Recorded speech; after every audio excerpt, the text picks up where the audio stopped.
Les amis, Arsenal fait partie des 3 meilleures équipes d'Europe selon moi. Depuis le début de la saison, ça l'était déjà la saison passée puisqu'ils sont arrivés, jusqu'en demi-finale de la coupe aux grandes oreilles et ça fait 8 rencontres que les hommes, de Mikel Arteta n'ont pas concédé de but. Une solidité défensive absolument, exceptionnelle qui remonte déjà à la saison passée. Rappelez-vous, Arsenal avait fini, meilleure défense de la Première Ligue, 2e meilleure défense derrière l'Inter de, la phase de ligue de saison régulière en Ligue des Champions. Donc on voit que cette solidité, elle tient aussi sur des années. C'est un projet qui a été mis en place par le technicien espagnol et on a souvent les mêmes visages depuis des années. On a donc cette défense centrale Saliba, Gabriel, Timber qui s'est affirmé comme l'un des meilleurs latéraux droits de première ligue. Et à gauche, il y a pas mal de turnover entre Hincapié, Calafiori ou encore le jeune Lewis Kelly. On voit que c'est pas seulement de la qualité individuelle, cette défense d'Arsenal, puisque cette défense, elle change énormément. Ça fait 8 matchs qu'Arsenal n'a pas encaissé de but. Ils ont joué en Ligue des Champions, ils ont joué en Première Ligue, ils ont aussi joué en Coupe. Et il y a pas mal de turnover quand même. Il y a des joueurs comme Ben White, comme Mosquera, le jeune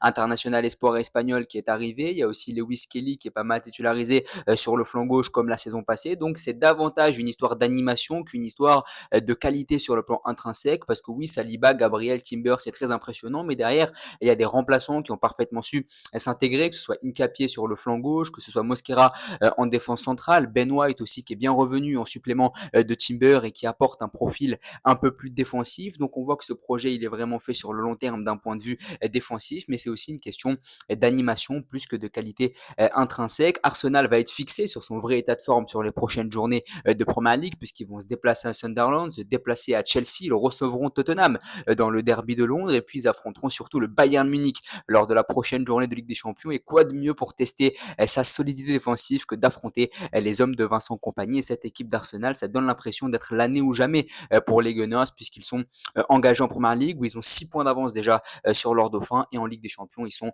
plus en forme que jamais.